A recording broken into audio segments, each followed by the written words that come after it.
प्यारे बच्चों, आप सभी का स्वागत है हमारे YouTube channel physics with Vikas sir में। आज हम लोग बेटा जिस टॉपिक पर डिस्कस करने वाले हैं वो क्लास 10th और क्लास 12 दोनों क्लासेस के स्टूडेंट्स के लिए इम्पोर्टेंट कॉन्सेप्ट है।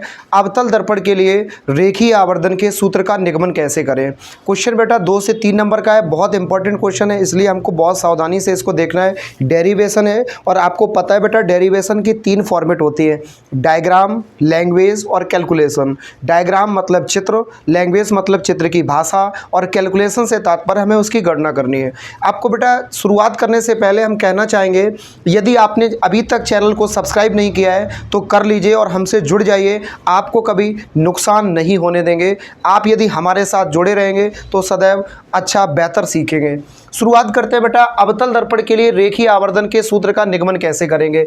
जब अवतल दर्पण आया तो हम चित्र भी बेटा एक बनाएंगे, तो अवतल दर्पण का बनाएंगे इस प्रकार से। हमने यहाँ पे एक अवतल दर्पण की रचना करने वाले हैं। मान लिया मेरे पास ये अवतल दर्पण है और अवतल दर्पण की बेटा एक विशेषता होती है, उभरे हुए सतह पर पॉलिश और धंसा हुआ तल कैसा होता है, परावर्तक। M1 M2 अवतल दर्पण है। आप सभी को पता है बेटा दर्पण का जो ध्रुव होता है वो इसके लगभग मध्य में होता है। दर्पण की सतह के ठीक बीच में उपस्थित बिंदु को हम ध्रुव के नाम से जानते हैं। और अगर ये पूरा गोलाकार होता तो इसका केंद्र बेटा कहीं ना कहीं इधर होता। बताओ इसको देख के बेटा चांद तारों की याद आ रही होगी आपको।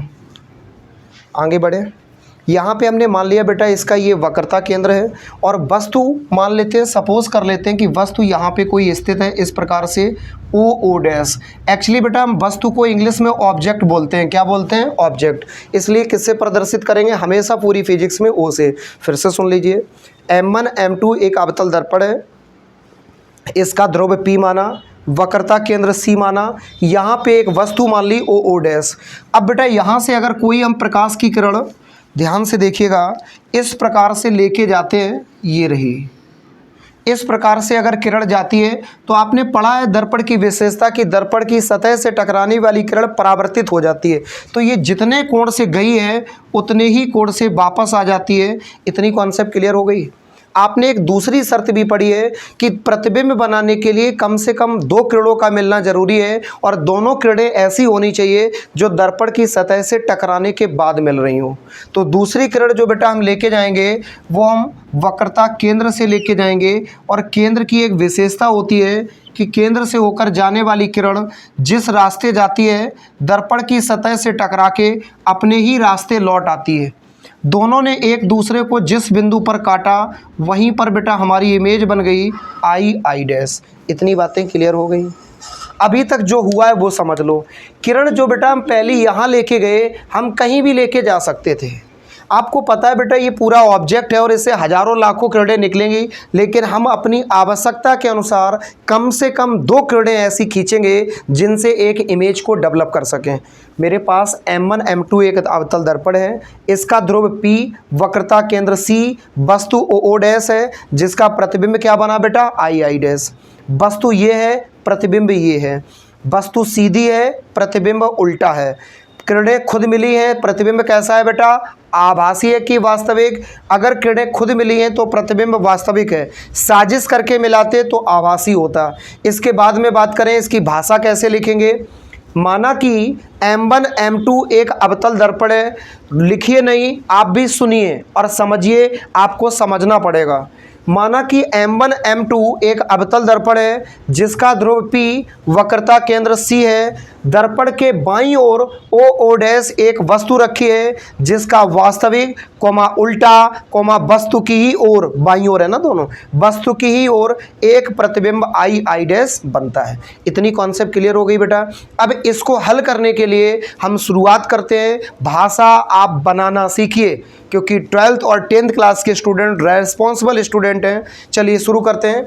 इसको हल करने के लिए हम कम से कम 2 त्रिभुज लेते हैं। O डैश P पहला त्रिभुज होगा, I डैश P दूसरा त्रिभुज होगा। लिखेंगे सर्वप्रथम त्रिभुज O डैश P व I डैश P से, अगर बेटा दोनों त्रिभुजों को देखोगे तो समरूप हैं, लिखेंगे जो कि समरूप हैं अतः समान भुजाओं का अनुपात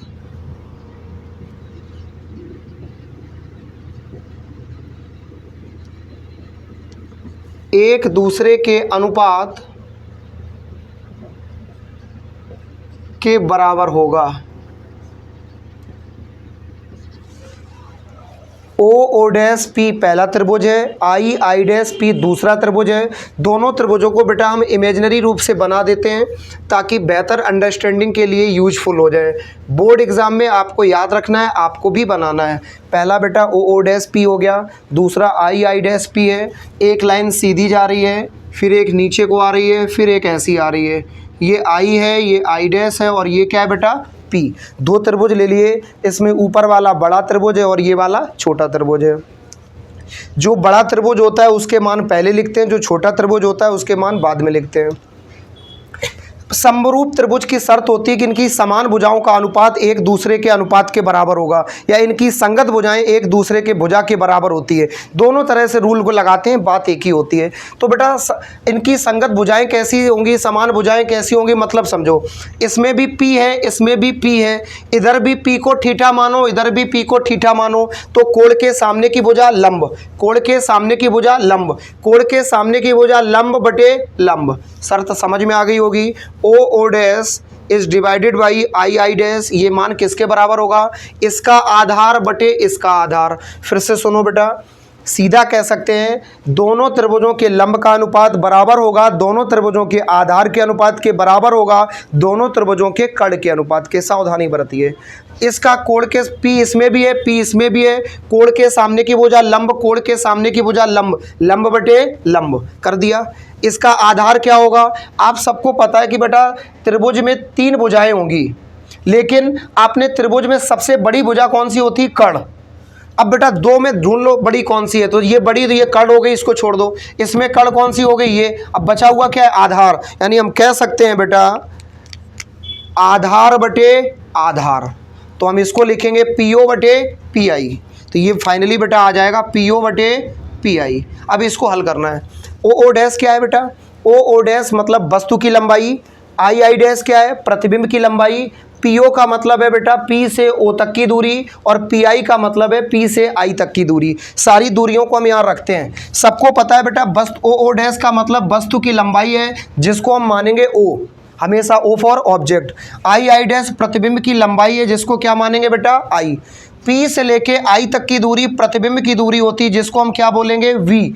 पी से लेके ओ तक की दूरी वस्तु की दूरी होती है, जिसको क्या बोलेंगे बेटा यू। क्लियर। वस्तु की दूरी और वस्तु की लंबाई दो अलग अलग शब्द है। लंबाई का मतलब ऑब्जेक्ट और दूरी का मतलब डिस्टेंस, जिसको हम यू से प्रेजेंट करेंगे। आगे बढ़ते हैं। सारे मान चिन्ह सहित रखना है। चिन्ह परिपाटी आपको साइन कन्वेंशन के बारे में हमने पढ़ाया है कि दर्पण की चिन्ह परिपाटी कैसी होती है। पहली चीज, दर्पण में नापी जाने वाली दूरियां ध्रुव से मापी जाएंगी। Point clear.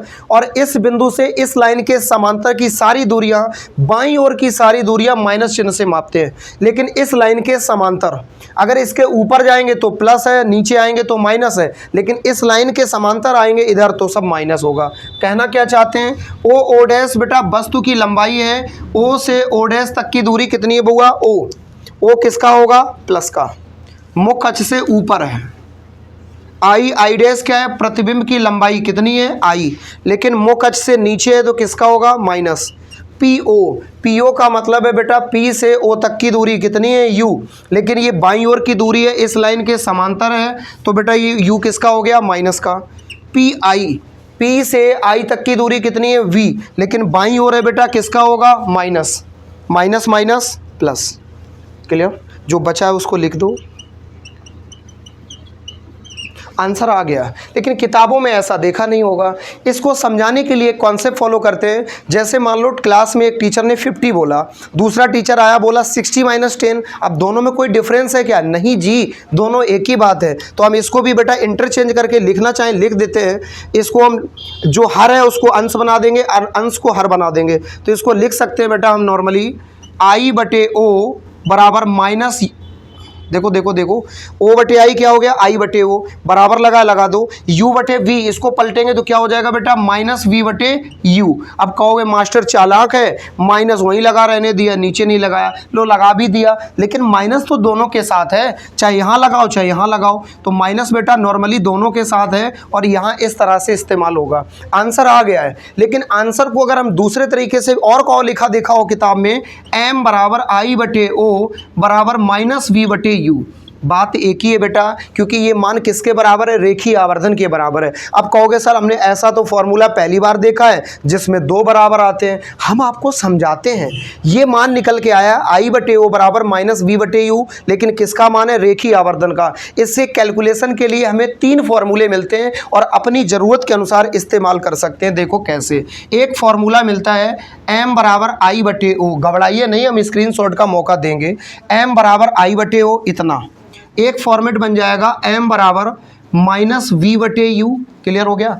और तीसरा फॉर्मेट बन जाएगा आई बटे ओ बराबर माइनस वी बटे यू। अगर कोई क्वेश्चन दिया गया, न्यूमेरिकल दिया गया, आई और ओ का मान दिया गया, एम का पूछा गया, ये लगा दो। वी और यू का मान दिया गया, एम का पूछा गया, ये लगा दो। वी यू ओ का मान दिया गया, आई का पूछा गया, ये लगा दो। कोई 3 मान दिए जाए, एक पूछा जाए, नीचे वाला लगा दो। कोई 2 मान दिए जाए, उनमें से ढूंढ के लगा दो। उम्मीद करते हैं वीडियो पसंद आया होगा।